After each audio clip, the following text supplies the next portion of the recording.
नमस्कार, मेरा नाम राजू है। मुझे मेरे एक सीनियर ने कहा कि ज़्यादा उड़ो नहीं, म्यूचुअल फंड में पैसा इन्वेस्ट करते रहते हो, सारा पैसा म्यूचुअल फंड में इन्वेस्ट करते रहते हो, शेयर मार्केट में इन्वेस्ट करते रहते हो। हर्षद मेहता कांड सुने हो?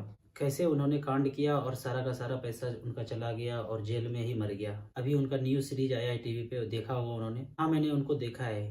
ये शेयर मार्केट हर्षद मेहता से पहले भी था और हर्षद मेहता के बाद भी है। तो उन्होंने कुछ गलत किया तो इसका मतलब नहीं कि एक आदमी ने गलत किया तो पूरा का पूरा मार्केट ही खराब है। मैंने पिछले 13 साल में सिर्फ म्यूचुअल फंड में इन्वेस्ट किया, सिवाय म्यूचुअल फंड के पैसा और कहीं इन्वेस्ट नहीं किया। मैंने शुरुआत 100 रुपीज़ के SIP से किया था, फिर 3000 का SIP किया और आज लगभग 1 लाख रुपए पर मंथ म्यूचुअल फंड में इन्वेस्ट करता हूँ। मैं हमेशा एक ही चीज़ बोलता हूँ कि आप कहाँ पैसा इन्वेस्ट करना चाहते हैं। बैंक में, पोस्ट ऑफिस में, किसान विकास पत्र खरीदना चाहते हैं, प्रोविडेंट फंड में रखना चाहते हैं, DSOP खरीदना चाहते हैं, क्या करना चाहते हैं। एक लेवल ऊपर सोचिए, इन सब ने पैसा कहाँ डाला है? तो आंसर आएगा मार्केट में लगाया है। बैंक, पोस्ट ऑफिस, LIC, किसान विकास पत्र, आपका DSOP, आपका प्रोविडेंट फंड, सारे लोगों ने पैसा मार्केट में लगाया है। तो बेहतर है कि मैं लगा देता हूँ पैसा, इन सबको हटा देता हूँ। तो म्यूचुअल फंड एक प्लेटफॉर्म है कि इन सबको हटा के आप डायरेक्टली पैसा फंड मैनेजर के हाथ में देते हैं और वो पैसा अपना मैनेज करके वहां से मार्केट से आपको पैसा आता है। तो लंबे समय में बने रहेंगे, जैसे मैं बना रहा तो 13 से 15% का रिटर्न मुझे अभी दिख रहा है। आप भी लंबे समय तक बने रहेंगे तो इतना ही रिटर्न आपको दिखेगा। मैं पिछले 13 साल में करोड़पति बन गया। अगर 13 साल 15 साल कोई भी इन्वेस्टेड रहे, 15 से 20 हजार रुपये पर मंथ इन्वेस्ट करते रहे तो कोई भी करोड़पति हो सकता है।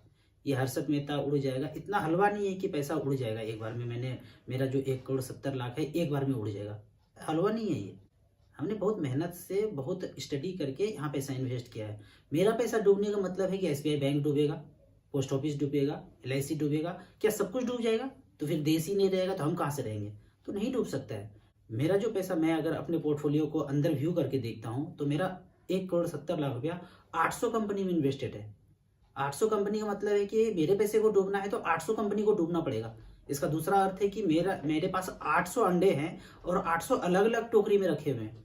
अगर एक टोकरी गिरता है तो एक ही अंडा टूटेगा, एक कंपनी डूबेगा तो उतना ही पैसा जाएगा। 100% डिवाइडेड बाय 800, इतना परसेंटेज का पैसा जाएगा अगर एक कंपनी डूबेगा। तो 100 कंपनी भी नहीं कि एक कंपनी डूबा तो 1% पैसा डूबा। 800 कंपनी में इन्वेस्टेड है तो लेस देन 1% भी नहीं है वो पैसा, एक कंपनी अगर डूबता है तो इतना कुछ आसान नहीं है कि म्यूचुअल फंड डूब जाए। आज तक कोई म्यूचुअल फंड नहीं डूबा है, कम ज्यादा होता है, ऊपर नीचे हो सकता है। 10%, 15%, 20%, 50% तक इस कोरोना काल में पोर्टफोलियो डाउन हुआ, पर जिसने नहीं निकाला फिर से वहां वापस आ गया। मैं अपना उदाहरण देता हूँ। कोरोना काल में मेरा पोर्टफोलियो 1.5 करोड़ से गिर के 1 करोड़ 10 लाख पे आया। मैंने कुछ भी नहीं किया। हाँ, डर तो लगता है, पर मैंने कुछ भी छेड़छाड़ नहीं किया, फिर से 1 करोड़ 60 लाख पे आ गया। तो ये हलचल तो होते ही रहेगा मार्केट में ऊपर नीचे। पर ये कहना कि मार्केट डूब जाएगा, खत्म हो जाएगा, कौन क्या डूबेगा भाई? ये वो लोग बोलते हैं जिनको जानकारी नहीं है। क्या क्या डूब जाएगा? क्या कंपनी सारे खत्म हो गए? जिन जिन कंपनियों में हमने मेरा पैसा फंड मैनेजर ने लगाया था सारे डूब गए। मारुति भी डूब गया, हीरो होंडा भी डूब गया, रिलायंस भी डूब गया, SBI भी डूब, सब डूब गया।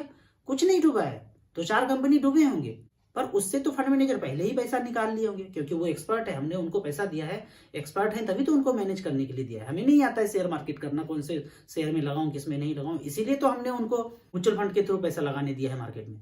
तो ये कहना कि डूब जाएगा, हर्षद मेहता की तरह हम भी खत्म हो जाएंगे, ये वो लोग हैं जिनको कुछ भी नहीं पता है। नहीं पता है इसलिए तो बता रहा हूं कि आपको कुछ नहीं समझ में आता है, मात्र 100 रुपये से कीजिए। जब समझ में आ जाएगा तब ज्यादा कीजिएगा। तो मान लो नहीं समझ में आएगा, आपको जिंदगी भर समझ में नहीं आ सकता है। लेकिन मेरे कुछ ऐसे इन्वेस्टर हैं, राजू मैंने तो इन्वेस्ट नहीं किया मार्केट में, लेकिन मैं अपने बच्चे को जरूर बोलूंगा कि शुरू से म्यूचुअल फंड में इन्वेस्ट करना। क्यों? क्योंकि उनको बाद में समझ में आ जाता है कि अदर देन म्यूचुअल फंड सब वेस्ट है। लंबे समय में अगर आपके पास 30 साल, इतना ही दिन होता है, 30 साल 40 साल के लिए लोग पैसा इन्वेस्ट करते हैं, कितने दिन से कर रहे हैं? आपको कब है कि सारा पैसा आप निकाल लेते हैं? पैसे तो जब कमा रहे हैं तो लोग लंबे समय के लिए लगाते ही हैं। तो वो कहते हैं, रिग्रेट करते हैं अपनी जिंदगी में कि काश मुझे भी कोई ऐसा समझाया होता, मैं भी म्यूचुअल फंड में पैसा लगाता। पर वो अपने आप को रिग्रेट करके बोलते हैं कि ठीक है मैं नहीं लगा पाया, लेकिन मैं अपने बच्चे को जरूर गाइड करूंगा, वो शुरू से पैसा लगाएंगे। मेरे बहुत सारे इन्वेस्टर मुझे कॉल करते हैं कि राजू ये मेरा बच्चा अभी फर्स्ट सैलरी शुरू किया है, इसको तो म्यूचुअल फंड में गाइड करो। मैं नहीं कर पाया, कोई बात नहीं, पर इनको गाइड करो और बताओ इनको क्या करना है। तो उनके बच्चे मेरे से इन्वेस्ट कराते हैं। तो आपको कुछ नहीं समझ में आता है, कुछ मत समझिए। आप अब 100 रुपया का SIP शुरू कीजिए, कितना पैसा जमा हो जाएगा? 100 रुपया करेंगे तो 12 महीने में 1200 रुपया जमा होगा, 5 साल में 6000 रुपया जमा होगा। फिर देखिए कौन डूब रहा है, क्या बच रहा है, आपका पोर्टफोलियो सब बता देगा आपको। कौन से फंड में करूं राजू? एसबीआई ब्लू चिप में कीजिए, एसबीआई ग्लोबल फंड में कीजिए, एसबीआई स्मॉल कैप में कीजिए, SBI large and mid cap में कीजिए, एसबीआई कॉन्ट्रा फंड में कीजिए। बहुत बेहतरीन फंड है एसबीआई के, किसी म्यूचुअल फंड में कर सकते हैं। आपको एसबीआई में ऑनलाइन करना है तो लिंक डिस्क्रिप्शन में है, वहां जाके कर सकते हैं। या फिर किसी भी म्यूचुअल फंड का परफॉर्मेंस देखना है, कैलकुलेशन करना है तो StarSIP.in के लिंक में जाके आप सारी चीज चेक कर सकते हैं। Thank you so much.